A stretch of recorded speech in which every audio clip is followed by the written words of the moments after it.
பாதசலங்கை நாதமொலிக்க அடிமேலடியை வைத்து நடந்து பக்தர்கள் செய்திடும் பூஜையின் வேளையில் மோரில் கடையும் வெண்ணையைப் போலே பாக்யம் தரும் லக்ஷ்மியே வா அம்மா.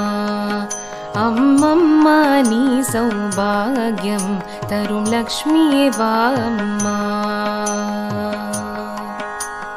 கனகநிதிகளை கூட அழைத்து கனகநிதிகளை கூட அழைத்து ஒவ்வொரு வீட்டிலும் கருணையை பொழிய கனகநிதிகளை கூட அழைத்து ஒவ்வொரு வீட்டிலும் கருணையை பொழிய கோடி சூரியனின் ஜோதியை கொண்ட ஜனகராஜனின் குமாரி தாயே பாக்யம் தரும் லக்ஷ்மியே வா அம்மா.